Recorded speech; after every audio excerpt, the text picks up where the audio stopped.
तो दोस्तों, आज की कहानी नैतिकता और सफलता की कहानी है। तो अगर आपको कहानी अच्छी लगी तो वीडियो को लाइक करें और चैनल को सब्सक्राइब करें, लेकिन उससे पहले ये सुने। मेहनत से संजोया गया हर कदम सफलता की ओर बढ़ता एक मजबूत कहानी बनता है।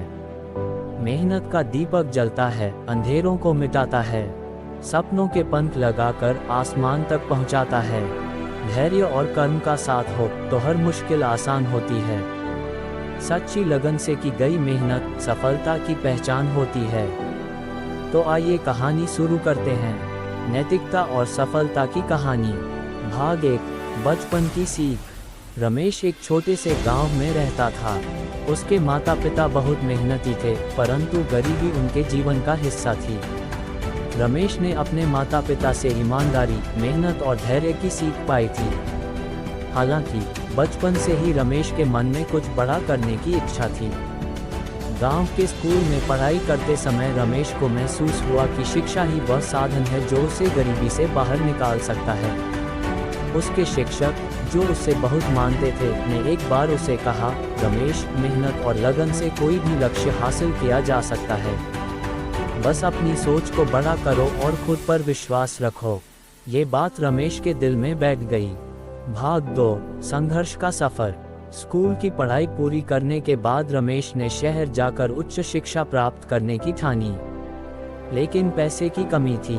उसने छोटे मोटे काम करने शुरू कर दिए, कभी अखबार बेचता, कभी किसी दुकान पर सामान उठाने का काम करता। इन सब के बीच उसने अपनी पढ़ाई को प्राथमिकता दी। रमेश हर दिन 4 घंटे पढ़ाई करता और बाकी समय काम में बिताता। वह अक्सर सोचता था कि यह कठिन समय भी एक दिन बीत जाएगा। गांव के लोग जब उसे संघर्ष करते देखते तो कुछ उसका मजाक उड़ाते और कुछ प्रेरणा भी देते। रमेश ने हर आलोचना को अपनी ताकत बनाया। भाग 3, पहली सफलता। रमेश की मेहनत रंग लाए। उसने अपनी कॉलेज की पढ़ाई पूरी कर ली और अपनी काबिलियत के दम पर एक बड़ी कंपनी में नौकरी पा ली। यह उसके जीवन का पहला बड़ा मोड़ था। लेकिन रमेश ने यहाँ रुकना नहीं चाहा।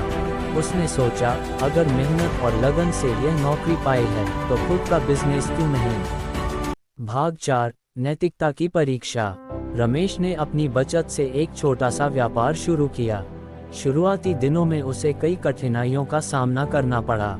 एक बार उसे अपने व्यापार को बचाने के लिए एक बड़ा ऑर्डर मिला, लेकिन ग्राहक ने उससे यह शर्त रखी कि काम जल्दी पूरा करने के लिए उसे गुणवत्ता से समझौता करना होगा। रमेश इस दुविधा में था।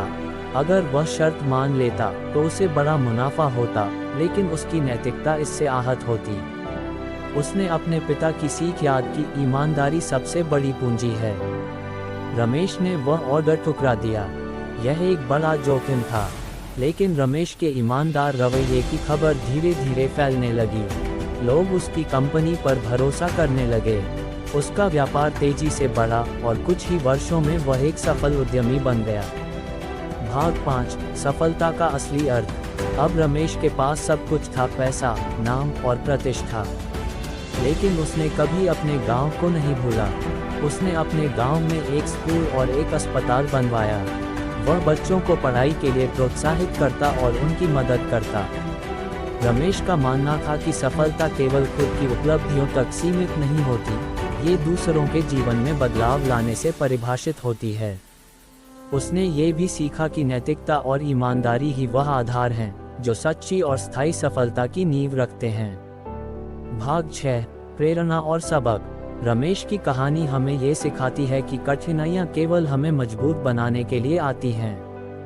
ईमानदारी और मेहनत से न केवल सफल हुआ जा सकता है, बल्कि दूसरों के लिए प्रेरणा भी बना जा सकता है। इस कहानी का नैतिक संदेश यह है कि जीवन में कुछ भी असंभव नहीं है। यदि आपके पास आत्मविश्वास, मेहनत और सही मार्गदर्शन है, तो आप किसी भी लक्ष्य को प्राप्त कर सकते हैं। नैतिकता और मानवता को हमेशा प्राथमिकता दें, क्योंकि यही सच्ची सफलता है।